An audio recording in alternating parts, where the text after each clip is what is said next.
तो Ramayan finally announce हो चुकी है।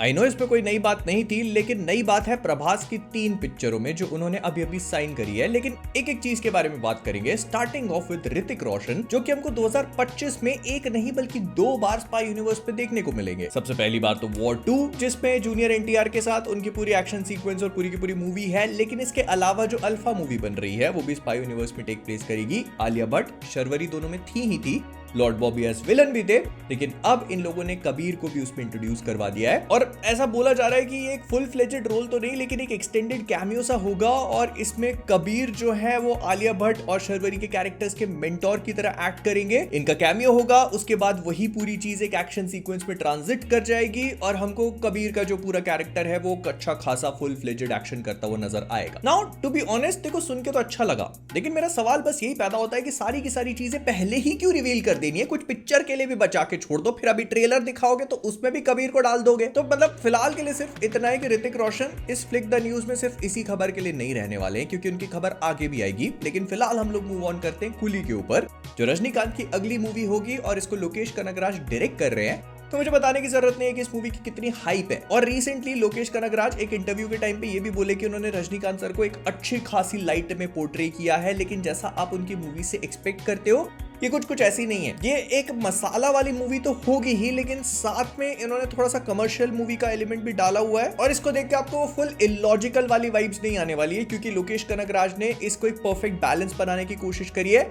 मतलब मसाला भी होगा लेकिन साथ में लॉजिकल चीजें भी होंगी, तो इस वजह से एक थोड़ा सा बैलेंस फील होगा। और इसके अलावा जो उन्होंने दूसरे कास्ट मेंबर्स भी अनाउंस करे थे, तो उसको लेकर उन्होंने कहा है कि वो सिर्फ कैमियोस के लिए नहीं है, उन सारे एक्टर्स को उन्होंने प्रॉपर रोल्स प्रोवाइड करे हुए हैं। और इसी वजह से ये सब लोग इस पूरी मूवी का एक बहुत ही एसेंशियल पार्ट बनते हैं। फिर अगर आप सोच रहे थे कि पुष्पा 2 का ट्रेलर कब रिलीज होगा, तो इसका जवाब मेरे पास बहुत अच्छे से तो नहीं है, लेकिन हमें थोड़ी बहुत टाइम विंडो मिल चुकी है। क्योंकि अभी अभी टी सीरीज ने ये अपलोड किया था अपने चैनल पे कि पुष्पा का ट्रेलर बहुत ही जल्दी एक्सप्लोड होने वाला है, तो हम ये सोचने लग जाते हैं कि हाँ चलो कुछ ही दिन में आएगा। बट देन अगेन उन्होंने एक रिलीज डेट नहीं दी इस ट्रेलर की।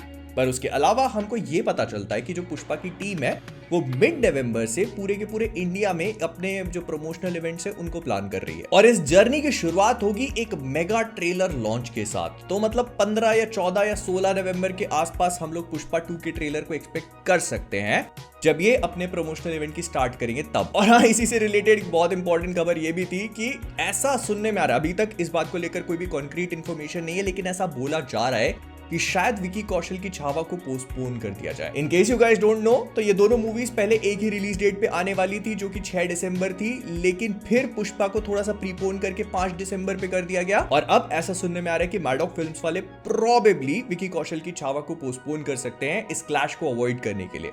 अगर ऐसा हो जाता है तो हमको ये नहीं पता कि फिर ये मूवी कब रिलीज होगी, बट फिलहाल के लिए ये रूमर्स और स्पेकुलेशन है कि शायद छावा पोस्टपोन हो जाए। फिर संजय लीला बंसाली अपनी अगली मूवी लव एंड वॉर के लिए काफी एक्साइटेड है, and you should also be excited to know कि रणबीर कपूर ने अपनी शूटिंग स्टार्ट कर दी है। ये 7 नवंबर को अपनी शूटिंग कमेंस कर चुके हैं, लेकिन इसमें जो दूसरे कैरेक्टर्स हैं उनके एक्टर्स ने अभी शूटिंग चालू नहीं करी है। मतलब विकी कौशल और Alia Bhatt, they are yet to shoot. Vicky Kaushal कुछ दिनों में शूट को ज्वाइन करेंगे और आलिया भट्ट तो दिसंबर से आएंगी।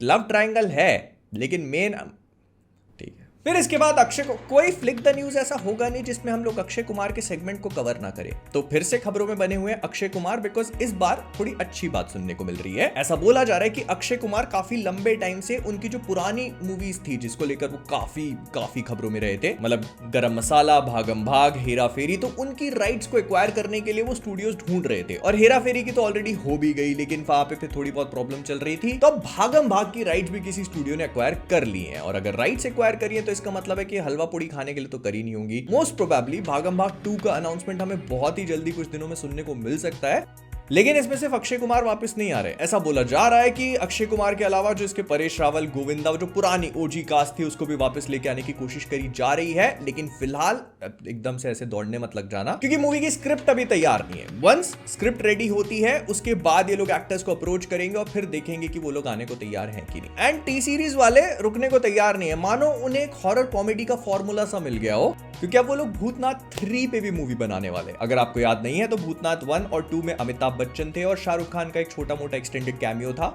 तो भूतनाथ 3 को एक बार फिर से रिवाइव कर लिया गया है और उसकी स्क्रिप्ट पे काम किया जा रहा है। लेकिन भूतनाथ 2 के director Nitish Tiwari most probably return नहीं करने वाले, क्योंकि वो रामायण के साथ बिजी हैं। तो इसको मोस्ट प्रोबेबली कोई और डायरेक्टर बनाएंगे, लेकिन फिलहाल स्क्रिप्ट वगैरह पे काम किया जा रहा है। और अगर आप सोच रहे हो कि अमिताभ बच्चन और SRK रिटर्न करेंगे या नहीं, तो जहां तक है कर सकते हैं, लेकिन जब तक स्क्रिप्ट लॉक नहीं हो जाती तब तक किसी भी चीज का कंफर्मेशन नहीं मिलेगा। और हाँ, ऐसा भी बोला जा रहा है कि इस वाले पार्ट के लिए SRK को थोड़ा ज्यादा बड़ा रोल दिया जाएगा, वो एक्सटेंडेड कैमियो वगैरह नहीं। स्पीकिंग ऑफ टी सीरीज, तो अब ये लोग अपनी फ्रेंचाइजी में फुल फ्लेजेड इन्वेस्ट करने को तैयार हैं, क्योंकि हम लोगों ने भूल भुलैया देख ली है। इसके बाद अगले साल रेड 2 और दे दे प्यार दे 2 आएगी, और उसके अलावा बॉर्डर 2 पे भी काम चल रहा है। फिर इसके बाद संदीप रेड्डी वांगा के एनिमल पार्क को कौन भूल सकता है। तो बॉर्डर 2 जो मोस्ट प्रोबेबली अगले साल रिलीज हो जाएगी, वो टी सीरीज का अगला बड़ा प्रोजेक्ट है। लेकिन उसके अलावा एनिमल पार्क के लिए भी वो काफी एक्साइटेड है, लेकिन उसकी शूटिंग अभी दूर दूर तक स्टार्ट नहीं होने वाली। उस पे वांगा जी काम शुरू करेंगे 2026 में। तो अगर 26 में होता तो 27 तक हमें देखने को मिल जाती है। और इसका रीजन है स्पिरिट,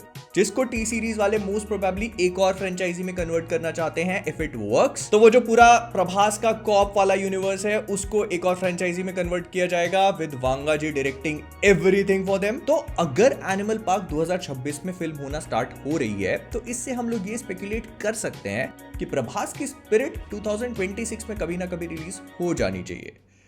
डूम्सडे के साथ मजा आएगा। लेकिन हाँ, कहानी यहीं पर खत्म नहीं हो जाती, क्योंकि इन पूरी फ्रेंचाइजी में एक बहुत इंपॉर्टेंट तो आप भूल ही गए, और वो है भूल भुलैया। तो हाँ, टी सीरीज के जहां तक है प्लान्स है इसके 4th पार्ट को भी रिलीज करने के 2-3 साल में, तो उसको भी इंक्लूड कर लेना। फिर इसके बाद अभी रिसेंटली एक बहुत ही इंटरेस्टिंग मूवी का अनाउंसमेंट हुआ, और उसका नाम है वन। अब इसमें सबसे इंटरेस्टिंग चीज ये है कि ये वाली मूवी एकता कपूर का बालाजी फिल्म्स TVF वालों के साथ मिलकर बना रहा है।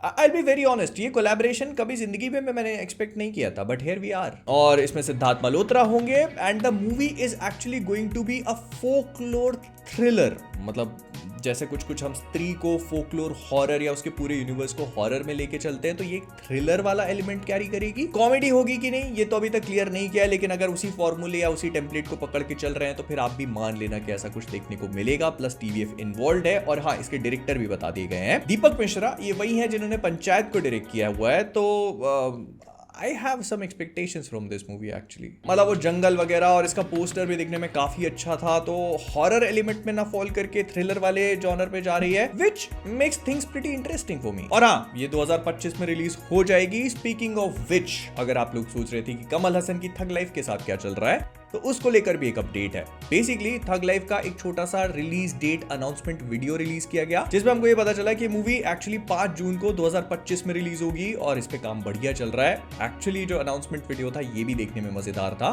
प्लस मणिरत्नम का डायरेक्शन है और म्यूजिक वगैरह भी, everything looks fine about this movie. And coincidence तो नहीं हो सकता, क्योंकि इसी सेम डेट पर 2022 में कमल हसन की विक्रम भी रिलीज हुई थी, तो कोइंसिडेंस तो नहीं हो सकता। फिर फाइनली रामायण को ऑफिशियली कंफर्म कर दिया गया है। अगर अभी तक हमको नहीं पता था बिहाइंड द सीन्स, और ये लीक वीक जो भी निकल के आ रही थी उनसे कंफर्मेशन नहीं मिला था, तो इसके जो प्रोड्यूसर नमित मल्होत्रा है, जो डीनेक के भी हेड हैं, उन्होंने इस बात को ऑफिशियली कंफर्म कर दिया है कि रामायण 2 पार्ट्स में बनाई जाएगी। पहला पार्ट रिलीज होगा दिवाली 2026 में, और उसका अगला पार्ट दिवाली 2027 में। दोनों ही डेट्स बुक करके रख दी हैं। अब कराओ दिवाली पे क्लैश, मजा आएगा। प्लस उन्होंने जो पोस्ट डाली थी उसमें 2-3 चीजों पे उन्होंने काफी ज्यादा एम्फसाइज किया है, जिसमें से पहला है कि ऑथेंटिसिटी, एकदम ऑथेंटिक होनी चाहिए रामायण, मतलब जैसे हम लोग देखते सुनते पढ़ते आ रहे हैं हमेशा से। उसके अलावा सेक्रेट रहनी चाहिए, और उसको विजुअल स्पेक्टिकल बनाने की कोशिश करेंगे ये लोग, मतलब इतनी ज्यादा गॉर्जियस ब्यूटीफुल, मतलब वो जो पूरा डीनेक हमेशा से करता आ रहा है, तो वो इसके ऊपर फुल एम्फसाइज कर रहे हैं कि मतलब ये 3 चीजों को वो कभी भी खराब नहीं होने देंगे। So I am kind of excited for this one. और इसी सेम चीज को इन अ वे यश ने भी कंफर्म कर दिया था कुछ दिन पहले, जब वो एक इंटरव्यू देने बैठे थे, तो उन्होंने कहा था कि रावण एक ऐसा कैरेक्टर है जिसको वो प्ले करने में इंटरेस्टेड है, क्योंकि वो उनके लिए काफी इंटरेस्टिंग भी है, और उसके अलावा शायद वो किसी और कैरेक्टर को प्ले करने में इतने ज्यादा इंटरेस्टेड नहीं रहते, लेकिन रावण को लेकर वो काफी एक्साइटेड भी है। फिर इसके बाद अभी रिसेंटली पता चला है कि प्रभास ने होमबाले फिल्म्स के साथ एक 3 मूवी की डील साइन करी है, which is kind of surprising. Actually, it's not kind of surprising, क्योंकि होमबाले फिल्म्स एक ऐसा स्टूडियो जो अपने आप को रिपीटेडली प्रूव करता हुआ आ ही रहा है, और प्रभास ऑलरेडी सलार 2 पे काम करेंगे ही उनके साथ में, जो प्रशांत नील की मूवी होगी। तो it was kind of a safe bet. लेकिन सवाल ये पैदा होता है कि अगर इन 3 मूवीज में से एक मूवी सलार 2 है तो बाकी 2 कौन सी होने वाली है? I mean, अभी तक सलार में हमें केजीएफ से कोई भी कनेक्शन देखने को नहीं मिला। मे बी पार्ट 2 इस बात को चेंज कर दे, और अगर ऐसा हो जाता है तो फिर हम इसको केजीएफ के अगले पार्ट से कनेक्ट होते हुए देख सकते हैं और प्रभास की अपीयरेंस वहां पर भी हो सकती है, या फिर ये कोई ब्रांड न्यू आईपीज हो जिन पर ये काम करेंगे एक साथ। आपको क्या लगता है? डेफिनेटली कमेंट्स में बताना। लेकिन ऋतिक रोशन, जिनकी मैंने स्टार्टिंग में बात करी थी, अब एक बार फिर से बात कर रहा हूं, वो एक काफी हेवी प्रोजेक्ट को उठाने वाले हैं। इसके बारे में काफी लंबे टाइम से सुनने को मिल रहा था, बट फाइनली अब कंफर्मेशन आ चुका है कि 2007 में जिस मूवी ने बैटमैन वर्सेस सुपरमैन का क्लैश पहले से ही प्रिडिक्ट कर लिया था, उसकी रीमेक की राइट्स इन्होंने ले लिए हैं। मैं बात कर रहा हूं विल स्मिथ की आई एम लेजेंड, जो कि एक ज़ॉम्बी अपोकलिप्स मूवी थी। तो उसकी राइट्स ऋतिक रोशन ने एक्वायर कर लिए हैं to make Bollywood adaptation of that movie, या फिर रीमेक भी हो सकता है। लेकिन इस चीज के लिए ऋतिक काफी लंबे टाइम से लगे हुए थे। वो उनका passion project sort of thing है और उस पे वो काम करना शुरू करेंगे, लेकिन अभी नहीं। इतना जल्दी रेडी होने की जरूरत नहीं है, क्योंकि Hrithik Roshan has other plans as well. क्योंकि पहले वो क्रिश 4 पे काम करने वाले हैं, जिसकी स्क्रिप्ट वगैरह ऑलरेडी काफी लंबे टाइम से लॉक कर ली है, और अभी movie most probably pre production की स्टेजेस में होगी। 2025 में इसकी शूटिंग वगैरह करके शायद 2026 या 27 तक इसको रिलीज किया जाएगा। इस मूवी मतलब क्रिश 4 को डायरेक्ट करने के लिए ये लोग करण मल्होत्रा को लेके आए हैं, जिन्होंने इससे पहले 2012 में अग्निपथ का रीमेक बनाया था ऋतिक के साथ, जो मुझे पर्सनली काफी पसंद आया था। तो क्रिश 4 को लेकर थोड़ी एक्सपेक्टेशन तो है, स्पेशली जब इसको सिद्धार्थ आनंद और राकेश रोशन मिलकर प्रोड्यूस करेंगे। तो अगर आप इसकी रिलीज डेट के बारे में सोच रहे हो तो मोस्ट प्रोबेबली 2026 से पहले तो रिलीज नहीं हो सकती। मतलब 2026 भी काफी जल्दी हो गया। अगर 2025 में शूट करते हैं तो 26 में रिलीज कर सकते हैं। उसके बाद वो आई एम लेजेंड का जो रीमेक है उस पर काम करेंगे। लेकिन अगर आप चाहते हो कि आप भी घर परिवार मोहल्ले जमाने में लेजेंड के नाम से जाने जाओ, वो पिक्चर वाला नहीं, अच्छा वाला, तो वीडियो को लाइक करो।